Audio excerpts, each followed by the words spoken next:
Hi, welcome to the last part of my 18 months of working with age journey, which is the post NLS, post Nigerian Law School, and NYC phase, then to the call to bar. After bar finals exam, I wanted to start NYC immediately. Like, I didn't want anything that would make me stay at home and be idle. However, by the time we're done with bar finals and we reached out to my school, which is my university, about NYC posting, we were notified that we had not yet been mobilized for NYC, so we had to wait until January. So November to December, my parents had to stay home and rest, which I definitely needed. However, during that period, I chopped breakfast. But that's besides the point. From January, NYC posted me to Ogun State. Ogun State. I'd never been in Ogun State in my life, so I tried going to camp. I wanted to go to camp, but remember, I was using a walking stick. I bought everything I needed to buy. I spent so much money. Then I got to the camp. As I was doing registration, one man looked at me and said, "You're not staying." They didn't even allow me to take my things inside.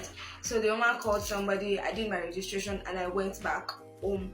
After the 3 weeks, I got my posting, and I was posted to Olabisi Onabanjo University in Agawai. I didn't want to go there. I'd never been to Ogun State in my life. I just did not want to go there. The idea of it did not sit well with me.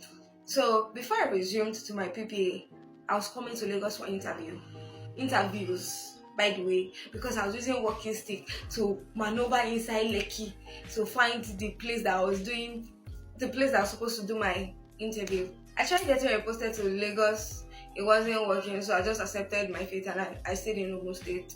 And it was easier for me because I didn't have to do much when it comes to moving around, especially with the fact that I was using a walking stick. So all I had to do was I was posted to the legal department of the university in the Senate building. So it wasn't so much of I wasn't stressed as much compared to if I was actually in Lagos. Fast forward to April 2025, NLS released results.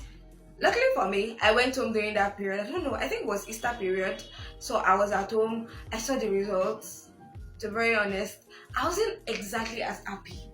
I passed well, but I didn't pass as well as I'd like. Being number 443 out of over 7,000 students is not beans. It's not beans. However, I was a second class upper. And I really wanted the first class. I wanted to prove to myself that regardless of the situation, because I made the first class in uni, I wanted to prove to myself that regardless of the situation, regardless of how I went to law school, I could still make another first class. But to God be the glory. I made a strong tone one, and I informed my parents about it. They were so happy.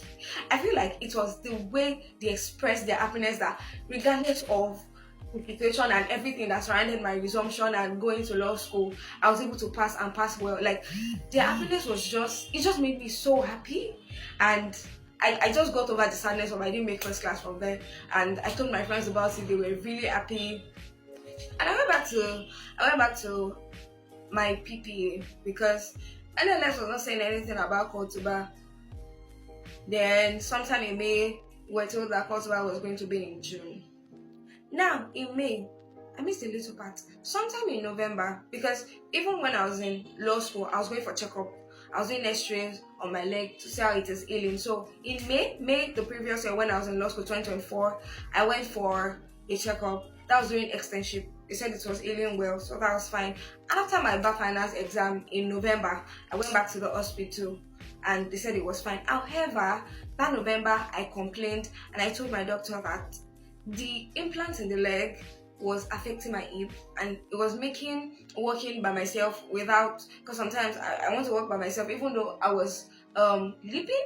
I don't even know if leaping is the word, but I was slanting to the side. I couldn't walk upright. So I complained to my doctor that it was causing me pain in my hip, and the doctor said even if I wanted to remove it, I had to wait till it was 18 months, and that was the standard procedure.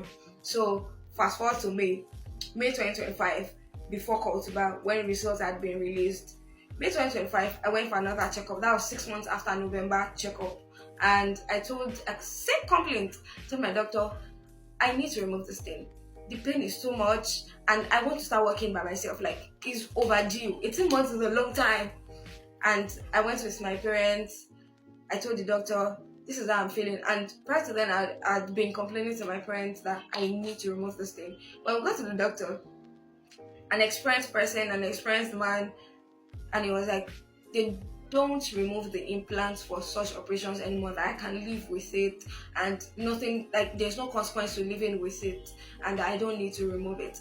In that moment, I'm really grateful to God for the gift of my parents, because my dad said, like the way my parents backed me up, my dad said, if she said it's paining her, and we need to remove it, and that was it. Like, I believe I'm part of the advocates that if you are going to a hospital, take an advocate, because sometimes they won't listen to you. Sometimes you just need somebody that can speak on your behalf and enforce whatsoever it is you're trying to communicate to the medical practitioners, not legal practitioners now. So when we got to the hospital, my dad said, she said it's paining her, it is paining her, and she wants to remove it. We're going to remove it. Mind you, I was still serving in Ogun State. So that was May ending. That same day, my parents and the doctor just decided, okay, we're removing it. However, my doctor was traveling, so it was a decision of, will I remove the implant in June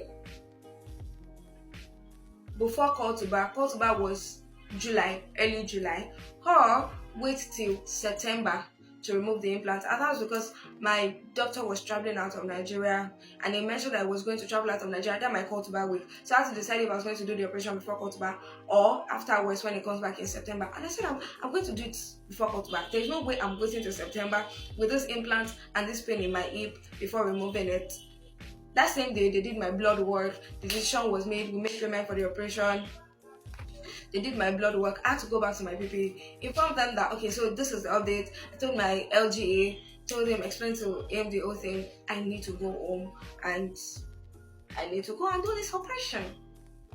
June 4, I went to the hospital early in the morning. I remember I went with my mom, and that was the day that I had the operation to remove the implant. I have a video that I made in the morning before I went into the theater. I'm going to attach that video because I was so nervous, but the doctor came in, they inserted the catheter so that I could, pass out urine, because I was not going to be able to stand up. So the doctor prayed before I went to the theater, the doctor prayed with my mom and I think I spoke to my dad. My dad wasn't around. Then I entered the theater, and they just started, give me this injection, and they were like, oh, can I move my legs? I could not, which was the confirmation they needed to go ahead. During the whole period, I was awake. I was discussing with them. They just made sure that I was conscious. However, the first operation, the one that was traumatic, the one that I had immediately after the accident, they had to put me to sleep. They brought me into the theater. They just gave me one injection and I was off. I remember that I was saying some things from my unconsciousness, but I don't remember what those things were. So this one, I was awake fully. By the time they brought me out, my mom was waiting. They just transported me to the room where my mom was, and I stayed in the hospital till the next morning. The next morning, they removed the catheter, and the leg was dressed.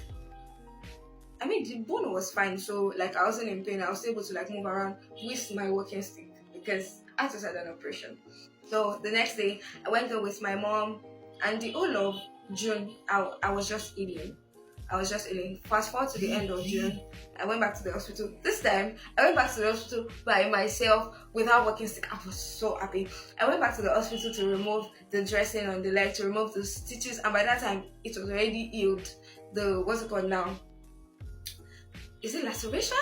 At the side where it was opened to remove the implant, it was already healed, so they just removed the stitches and all. I went to do my call to bar photo shoot because we already had a date for call to bar.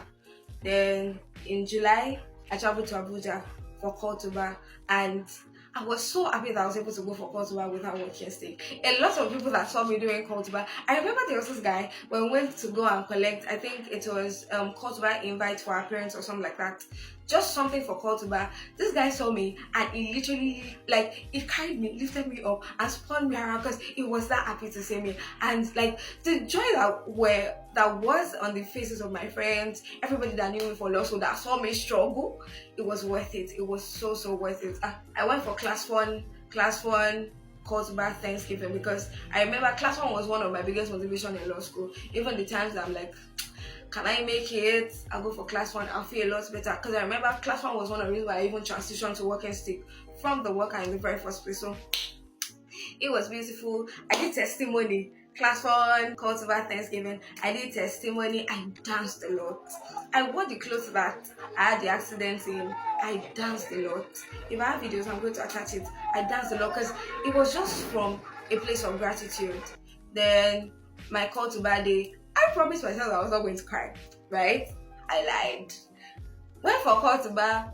From that very morning that I woke up, got dressed and everything, I was just very emotional. I was teary, I was crying, because only me, only I know what my eyes saw to get to that place, right?